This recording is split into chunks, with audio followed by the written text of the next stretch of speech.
오늘은 출애굽기 35장에서 38장까지의 말씀을 함께 읽었습니다. 이전에 한번 읽었던 내용과 상당히 이제 많이 겹치죠. 그래서 다시 이제 언약을 받고 또 하나님께서 성막에 대하여 이제 양식을 정해 주신 대로 부살렐과 오홀리압 그리고 제사장 그룹이 연합이 되어서 성막을 이제 완성해 갑니다. 출애굽기를 통해서 보는 성경의 대표적 주제는 바로 다른 말 할 것 없이 바로 구원이죠. 이 구원함에는 그 안에 하나님의 사랑이 그 배경으로 자리 잡고 있습니다. 이렇듯 그 하나님의 사랑, 또 하나님의 열심, 하나님의 또 모든 것에 대하여 섬세하심, 이런 것들이 이제 이 구원 이야기에 함께 녹아져 있죠. 출애굽 이야기는 그렇게 아주 놀랍고 신비한 이적과 기적적인 이야기들로 시작해서 계속해서 이어져서 이제 성막을 완성하는 것으로 그렇게 이제 맞춰지게 됩니다. 이제 내일은 출애굽기 전체 의미를 한 번 더 이제 정리하면서 하나님께서 우리에게 주시는 특별한 어떤 해석, 은혜가 또 한번 새기는 시간이 있을 텐데, 오늘은 성막을 통해서 이제 보시면서 오늘날 우리에게 필요한 영성, 하나님께서 말씀하시는 것이 어떤 것이 있을까, 또 이제 내일에 이어서 오늘부터 내일까지 이렇게 좀 나누려고 합니다. 하나님께서는 우리를 사랑하셔서 세 단계로 우리에게 구원 계획들을 말씀하고 계신다. 이제 성경에는 그렇게 여기부터 첫 단계, 여기부터 두 번째 단계 이렇게 써 있지는 않지만 성경을 우리가 구조로 보면 이제 그렇게 볼 수 있다는 것이죠. 첫 번째 단계로서 하나님께서 보여주시는 것이 바로 이 성막입니다. 그리고 두 번째는 예수 그리스도, 그리고 세 번째는 오늘날의 교회, 이렇게 세 개를 각각 하나님께서 그 말씀의 집으로, 말씀의 처소로 삼으셔서 이것을 통하여 우리를 구원의 길로 인도하시려고 보여주시고 있다. 이렇게 이제 우리가 좀 구조를 나눠볼 수 있습니다. 그래서 그 첫 번째인 이 성막은 성부 하나님이 강조되고 있고, 이 성부 하나님이 말씀하신 대로의 하나님의 처소, 곧 말씀의 집입니다. 그리고 예수 그리스도, 이렇게 하면 성자 하나님이시죠. 그래서 예수님께서 성육신 하십니다. 곧 육신의 몸을 입고 스스로 이 땅에 오시는데 그분 자체가 말씀의 집이 되고 말씀의 처소가 되시는 거죠. 그리고 세 번째는 교회를 얘기했죠. 교회는 특별히 성령 하나님이 임재하시는 말씀의 집으로서의 교회, 이렇게 세 단계를 거쳐가면서 하나님의 구원 계획을 완성해 가시고 있다는 것입니다. 구약은 우리가 계속 얘기해 왔던 대로 정리하면 율법 그리고 성막, 이렇게 대표적인 두 개로 축약할 수 있다고 했습니다. 출애굽 과정에서 보는 것처럼 하나님께서는 백성들을 향하여 내 백성 되라, 백성의 언약을 세우시고 그 백성들이 지켜가고 백성으로서 행해야 할 일들에 대하여 율법을 정해서 주셨죠. 그래서 율법을 주시고 또 이제 성막을 종교 생활의 중심지로 삼으라고 이렇게 성막을 우리에게 또 이제 내려주시는 것입니다. 그래서 율법 수여와 성막으로 대표되는 한마디로 얘기하면 행위의 종교 생활이다. 행동하고 지켜야 하고 또 하지 말아야 하고, 이런 것을 다 엄격하게 지키는 일종의 행위의 종교 생활. 왜냐하면 잘 모르니까요.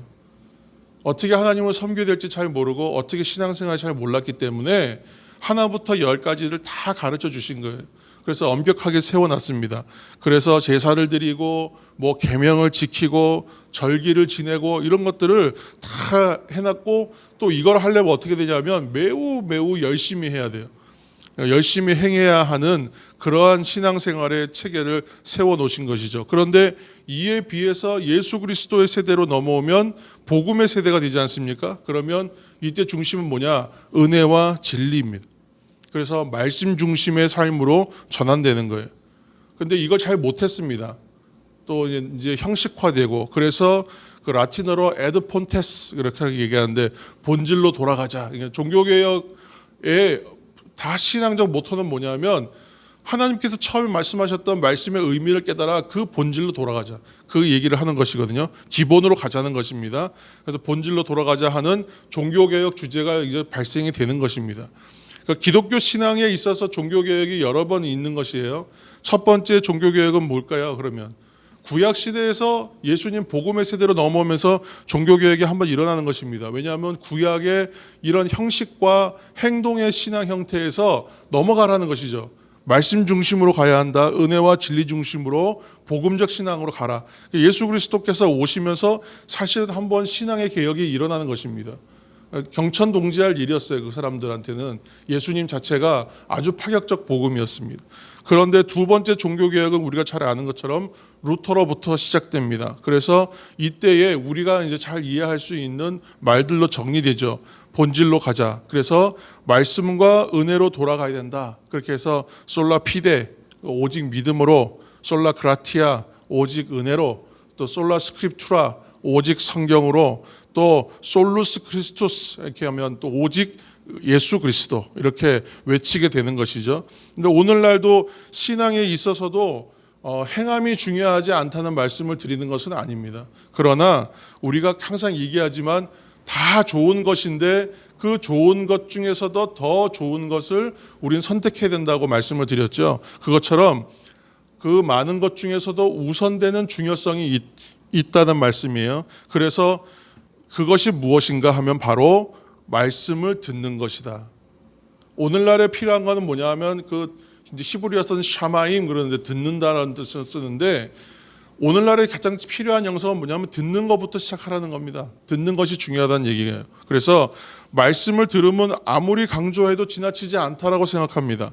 그래서 우리 주님께서 이 땅에 오셔서 우리가 해야 할 일들에 대한 표본은 이미 다 보여주셨어요. 그래서 사실은 어찌 보면 사역 일하는 거 그렇게 중요하지 않아요. 그러니까 하지 말라는 것이 아니라 그것도 중요하지만 그 사역도 경쟁할 수 없는 것이 있어요. 뭐냐 하면 말씀을 듣는 것이 더 중요하다는 거예요. 그래서 우리가 성경에 하나의 예를 그때 마르다와 마리아의 예를 들었잖아요. 그래서 마르다처럼 분주하기보다는 마리아처럼 들음의 영성이 오늘날은 필요한 시대이다 이거예요. 그렇게 해서 우리가 말씀 통독도 하고 말씀을 새기는 시간을 갖고 선포된 하나님으로의 말씀으로서의 설교를 듣는 시간을 가지고 또 개인적인 성경 묵상을 하라는 얘기는 뭡니까? 그 말씀을 통하여 나에게 말씀하시는 하나님의 음성을 들으라는 뜻이었지 않습니까? 그러니까 결국은 듣는 것이 중요하다는 것이죠. 코로나 이전 지금도 마찬가지지만 우리 교회의 내부들을 지금 다 들여다보십시오. 우리 교회뿐만이 아니라 다 마찬가지입니다. 지금 대부분의 교회들을 보면 교역자나 교인이나 내부적으로 들여다보면 매우 바쁩니다. 코로나로 인해서 아무 일이 없는 것 같지만 그래도 여전히 바빠요. 항상 바빠요. 그런데 그 바쁜 이유들을 잘 살펴보면 그것이 과연 기도하느라 바쁜가? 말씀 준비하고 말씀 사역하느라 바쁜가? 보면 그렇지 않아요. 복음 전파 사명 감당하기 위해서 바쁜가? 그렇지 않습니다. 실상은 교회도 우리끼리 하는 얘기지만 정치하느라 바쁩니다. 교회도 세상과 구분 안 될 만큼 이런저런 일하고 교회 확장하고 교회 건물 새롭게 하고 건물 짓고 또 확장하고 이런 거 하느라고 바쁜 거죠. 주님이 기뻐하시는 것은 뭐라고 했냐면 분주함이 아니다. 주님께서는 분주한 것을 기뻐하지 않으신다 그랬거든요. 주님의 임재 앞에서는 분주함을 다 내려놓고 우리에게 말씀하시는 그 음성에 귀 기울이는 시간이 필요한 거예요. 바쁘고 분주한 세상 가운데에서 그렇지 않은 사람들이 필요하신 거예요. 왜요? 거기서 하나님의 음성이 나오고 뜻이 나오기 때문에 그렇습니다. 주님의 임재 앞에서는 모든 분주함들을 내려놓고 말씀 듣고 묵상하며 그분의 음성을 듣는 시간이 필요한 것이죠. 그리고 그 말씀과 음성을 따라 우리는 또 우리가 가던 그 길을 묵묵히 걸어가는 것입니다. 또 한 발짝 걷는 것입니다. 오늘 하나님의 임재하심이 오늘도 우리 가운데 분명히 있습니다.